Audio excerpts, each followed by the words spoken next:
देश में जहां एक और गरीबों को सरकार चिकित्सा सुविधा को लेकर कितनी गंभीर है कि अरबों खरबों रुपए पानी की तरह बहा रही है कि गरीबों को अच्छी चिकित्सा सुविधा मिले, लेकिन धरातल पर यह सब बौना साबित हो रहा है। जी हाँ, ऐसा ही एक मामला ललितपुर के जिला चिकित्सालय का निकलकर सामने आया, जहां टॉर्च की रोशनी में मरीजों का इलाज करते देखे गए यहां के डॉक्टर। और ललितपुर के जिला चिकित्सालय में इन दिनों अव्यवस्थाओं का बोलबाला लगातार आए दिन देखने को मिल रहा है। हम आपको बता दें कि जहां टॉर्च की रोशनी में गरीबों का इलाज हो रहा है, क्योंकि इमरजेंसी वार्ड में एक भी इन्वेटर की व्यवस्था नहीं है जो ऐसे समय में उपयोग में आ सके। जनरेटर चलना तो दूर, शासन से स्वास्थ्य सुविधाओं के लिए भारी भरकम बजट आने के लिए भी आखिरकार इस बदहाल व्यवस्था को लेकर जिम्मेदार कौन है और इसमें आप किसकी कमी मानेंगे, डॉक्टरों की या अस्पताल प्रशासन की?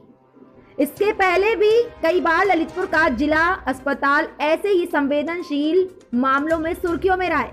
इसमें ललितपुर के जिला चिकित्सालय में पूरे प्रदेश में नाक कटाकर रख दी थी, क्योंकि विगत दिनों ललितपुर जिला अस्पताल का डीप फ्रीजर खराब होने पर उसमें रखे एक व्यक्ति के शव के सिर को चूहे और नेवले रात भर में नोच नोच कर खा गए थे। और ना जाने कितने दिनों से यहाँ जिला चिकित्सालय का डीप फ्रीजर खराब पड़ा था, जब जाकर इसकी पोल खुली थी। बात यहीं तक सीमित नहीं रही और लखनऊ मुख्यालय तक पहुंची। इसके बाद सांसद और विधायक ने भी अस्पताल प्रशासन से व्यवस्थाएं दुरुस्त रखने की बात कही, लेकिन यहाँ का अस्पताल प्रशासन नहीं जागा। जब मीडिया ने इस खबर को सदर विधायक के माध्यम से अपने अपने चैनलों से उछाला, तब जाकर जिला अस्पताल प्रशासन की नींद टूटी और ललितपुर के जिला अस्पताल स्थित मोर्चरी में रखा डीप फ्रीजर सही हुआ। देखिए पूरी रिपोर्ट। एक सूचना मिली है कि कल शवगृह में जो शव रखा गया था वो सुरक्षित था। आज बता रहे उसको कि चेहरा नोचा हुआ पाया गया। शव सुरक्षित तरीके से हमारे चिकित्सालय में रखा गया था और हमारी तरफ से जो सुरक्षा में जो कोई कमी नहीं है। तो हो सकता है कि कोई जंगली जानवर चूहे वगैरह जो मतलब किसी दरवाजे के नीचे से या खिड़की के रास्ते से प्रवेश कर। ये मृतक हमारे साले थे, आनंदी इनका नाम था, हम उनके बहने हुए हैं। क्या हो गया था इनको सर्प ने काटा था।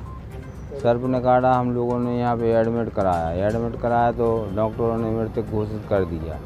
मृतक घोषित करने के अलावा फिर पंचनामा नहीं हुआ, तो इसलिए हमारी बॉडी यहाँ पे प्रतीक्षाशाला में रख दी गई। तो हाँ, मूर्छिकता पे रख दी गई। अभी हम आए हैं तो हमारे जो बच्चे लोग बता रहे हैं कि बॉडी का मतलब आधा हिस्सा नहीं है सर का। तो हम आए हैं तो हमने नहीं देखा, लेकिन ये बच्चे लोग बता सकता। सर मेरा नाम राजा राम है, मैं उनका भतीजा हूँ। वो मेरे बड़े पिताजी थे। क्या हो गया था? कल उनको सांप ने काटा था, तो यहाँ अस्पताल में लाए जिला चिकित्सालय ललितपुर में, तो उनकी डॉक्टरों ने मृत घोषित कर दिया, डेथ हो गई।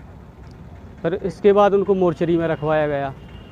इसके बाद जब आज सुबह पीएम के लिए निकाला गया पंचनामा भरवाने के लिए, तो कल हमारी बॉडी बिल्कुल सेफ थी और जब आज निकाला तो सर का आधा हिस्सा गायब है। तो प्रशासन की कमी है जे कि उनकी लापरवाही से हुआ है ये सब। खुली गई तो उसमें आधा सर गायब था और उसमें नीवले बहुत सारे थे। क्या फ्रीजर में था ऐसा? फ्रीजर में था। आज़ादी के बाद ये पहली घटना है जो जिला अस्पताल में हुई है। मोर्चरी में जो डेड बॉडी रखी हुई थी रेफ्रिजरेटर में, और उसके बाद वो कह रहे हैं कि जंगली जानवर खा गए, नेवलों ने उसके मुंह को छक्त विक्षत कर दिया है। अहिरवार परिवार का एक अहिरवार था, 67 ईयर्स की उम्र होगी, सांप ने काटा हुआ था उनके लिए, और वहाँ पे उसके आधे मुंह को कहते हैं कि नेवले ने खा लिया, जबकि उसमें रेफ्रिजरेटर में रखा हुआ था, लॉक सिस्टम है। इसके बाद उसका गेट कैसे खुल गया और नेवला उसमें कैसे प्रवेश कर गया, जबकि वहाँ चौकीदार है, सारी व्यवस्थाएं जिला अस्पताल में है, रात दिन वहाँ लोगों का आवागमन होता है। उसके बावजूद भी अमानवीकृत कहीं ना कहीं ये जांच का विषय है, और जिस भी व्यक्ति के ने लापरवाही बरती है उसके खिलाफ कठोर से कठोर कार्रवाई की जाए और आगे इस तरह की कोई घटना नहीं हो, इस पे बड़ी रोक लगाई। मुख्य लक्ष्य है हर आदमी को उसकी आवश्यकता अनुसार सुविधा मिले, योजनाओं का लाभ मिले, लेकिन ललितपुर में कुछ दिन से फ्रीजर जो डेड बॉडी रखी जाती है हॉस्पिटल में, सिविल हॉस्पिटल के पोस्टमार्टम हाउस में, उसके संबंध में समाचार छपा ललितपुर में कि उसमें नेवले ने घुस के डेड बॉडी को नष्ट करने का कोशिश की। मैंने उसी दिन सीएमएस को फ़ोन करके कहा, व्यक्तिगत रूप से भी कहा कि जितने भी फ्रीजर इस तरह के हैं उन सबकी मरम्मत करा दें। परंतु उस हाँ तो कहा उसने, लेकिन अभी भी आज की जानकारी में भी वो फ्रीजर ठीक नहीं हुए। तो मुझे मजबूरन ये लगा कि ये लोग अनदेखी, मेरे आदेश की भी अवहेलना कर रहे हैं, मेरी बात नहीं सुन रहे हैं, तो ये जनता की बात क्या सुनते होंगे। दूसरा, विद्युत के संबंध में माननीय मुख्यमंत्री जी ललितपुर आए थे मार्च में अभी, तो उन्होंने कहा था विधायक जी 31 मार्च के बाद जो भी मुकदमे जनता जनार्दन या किसानों पर लिखे गए उनकी सूची आप मुझ तक भिजवाइए। तो मैंने बिजली विभाग के लोगों से भी कई बार कहा कि वो सूची मुझे भिजवा दें, लेकिन अफसोस के साथ कह सकते हैं हम कि उनके द्वारा भी वो सूची आज तक मेरे पास नहीं भिजवाई गई। इस कारण मुझे मजबूरन होकर अपने मुख्य सचिव को और माननीय मुख्यमंत्री को पत्र लिखने की आवश्यकता पड़ी।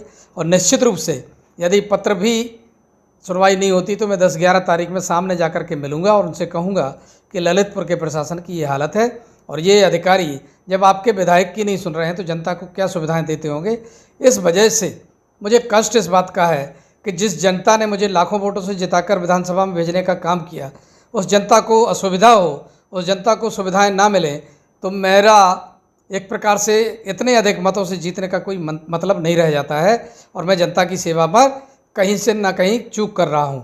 इसलिए मैं अब अधिकारियों के प्रति यहाँ ना कुछ कहते हुए माननीय मुख्यमंत्री से और मुख्य सचिव से ही वार्ता करूंगा और उनके माध्यम से यहाँ पर कार्रवाई कराने का काम। अंदर जो लगा डीप फ्रीजर है जो कुछ दिनों से ख़राब चल रहा था, उसको कल ठीक करा दिया गया। कितने डीप फ्रीजर है यहाँ पर? हमारे अधिकार क्षेत्र में केवल एक ही डीप फ्रीजर है जो मोर्चरी जिला चिकित्सालय की ललितपुर में है। सब व्यवस्था सब दुरुस्त हो गई है वहाँ? हाँ, हमारी मोर्चरी की सारी व्यवस्थाएं दुरुस्त हो चुकी हैं। ठीक है।